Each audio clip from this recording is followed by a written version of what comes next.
आपला सर्वात मोठा पक्ष हा कुठला असेल तर काँग्रेस पक्ष आहे. आणि हे तुमच्या ताकदीवर आपण अभिमानाने सांगू शकतो. येणाऱ्या पुढच्या काळामध्ये या सभागृहामध्ये अनेक विषय तुम्हाला मांडावे लागतील. आज मॅडम पद्धतीने निवडणूक झाली. या निवडणुकीमध्ये काही जणांचा पराभव झाला असेल, त्यांना देखील एकत्र पुढे घेऊन जावं लागेल. त्या वॉर्डमध्ये त्या प्रभागामध्ये तुम्हाला त्यांना ताकद द्यावी लागेल. आणि कुठलेही प्रश्न असले तर ठामपणे सभागृहामध्ये आपल्याला त्या ठिकाणी पुढे घेऊन जावं लागेल. कोण काही बोललं तर आपल्याला थांबून चालणार नाही.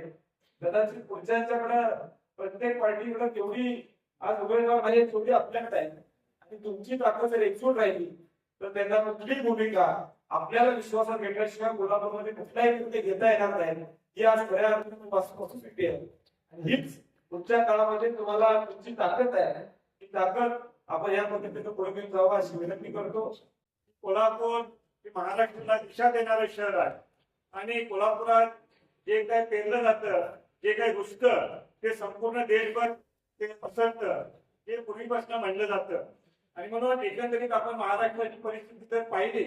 अनेक ठिकाणी वेगवेगळे निकाल लागले असतील, की 2-3 अपवाद सोडले तर, पण कोल्हापुरामध्ये इतकं चांगलं यश हे संपादित होईल. अगदी त्याचा उल्लेख दादांनी केला की अगदी 2-4 जर ते सीटा जर सोडल्या तर नाहीतर आपण 100% सत्ता आपण काबीज केली असती, हे काय चुकीचं नाही आहे.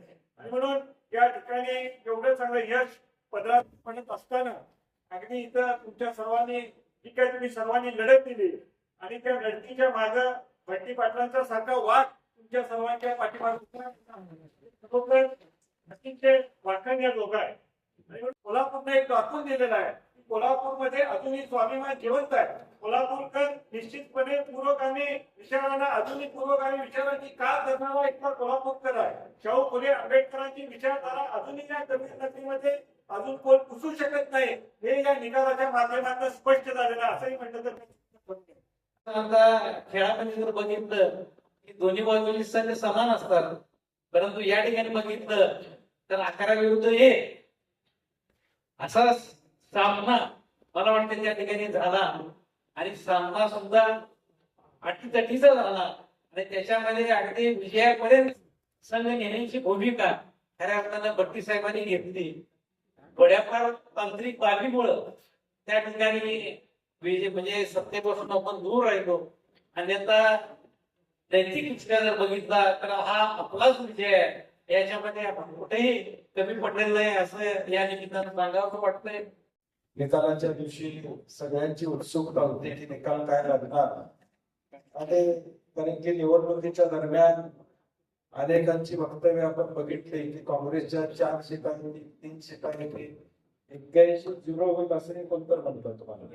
म्हणजे बरोबर असायला लागेल 81-0 होईल असं काही लोकांनी वक्तव्य केलं होतं.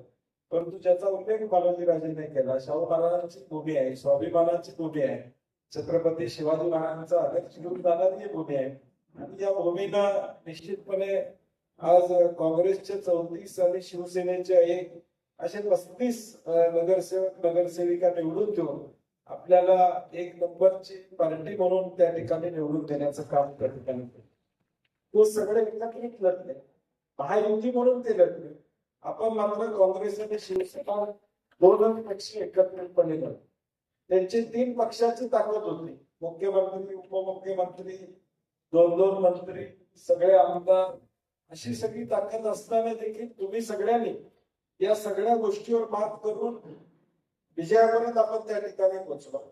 आज 20 प्रभागाची निवडणूक होती. कोल्हापूरकरांना 4 मतं द्यायची सवय नव्हती आणि उमेदवारांना सुद्धा 4 मतं मागायची सवय नव्हती. त्यामुळे काही वार्डात फटका बसला, एकच मागितल्यामुळे. त्यामुळं त्याचाही नुकसान फायदा हे आपल्याला आता बघायला मिळत आहे.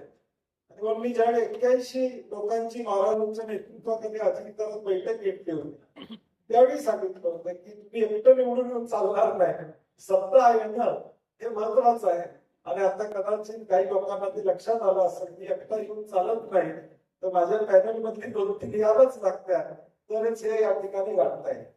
आणि सुदैवानं मला 20 प्रभागामध्ये 3च प्रभाग असे आहेत की जिथं आमचे उमेदवार कोण निवडून आले नाही. नाहीतर 4 प्रभाग, नाहीतर 16 प्रभागात किमान एक तरी माणूस आपला निवडून या ठिकाणी. याचा अर्थ कोल्हापूर शहरामध्ये निश्चितपणे विजय काँग्रेस व्हावी ही मानसिकता लोकांची निश्चितपणे त्या ठिकाणी. मी काल परवा सुद्धा म्हटलं निकाल लागला, मी थोडा ह्याच्यात होतो की आपण बहुमतापर्यंत पोहोचलो नाही, परंतु तरी देखील लोक अभिनंदन करत होते की लढाई आपण केली. म्हणजे काँग्रेसनं लढाई केली यासाठी अभिनंदनाचे फोन अजून सुद्धा चालू आहे. म्हणजे काल अहिल्यानगरवरनं काही लोक आली, सोलापूरवरनं काल मुलं भेटायला आली, फक्त ही लढाई आपण केली म्हणून. परंतु शेवटी या सगळ्या चक्रामध्ये किमान एक 5 सीटा आपल्याला आल्या असत्या तर आपण सत्तेमध्ये या ठिकाणी पोहोचू शकलो असतो. त्याची खंत मला निश्चितपणे या ठिकाणी काही प्रमाणामध्ये अजून जरा ताकदीनं आपण तिथल्या लोकांनी थोडा प्रयत्न केला असता तर कदाचित ते यश आलं असतं. ही संपूर्ण महाराष्ट्राचं लक्ष कोल्हापूरकडे होतं आणि कोल्हापूरने पुन्हा एकदा दाखवून दिलं की कोल्हापूरचा विचार एक नेहमीच जराचा वेगळा चांगल्याच वेगळा असतो. पुरोगामी विचार इथं अजून रुजलेला आहे आणि त्याचबरोबर जनतेच्या हितासाठी योग्य काय करायचं आहे, कुठला पक्ष निवडायचा ते आपण स्वतःहून करू शकतोय. कोणी आला तरी आपले लगेच मना आपण बदलत नाही.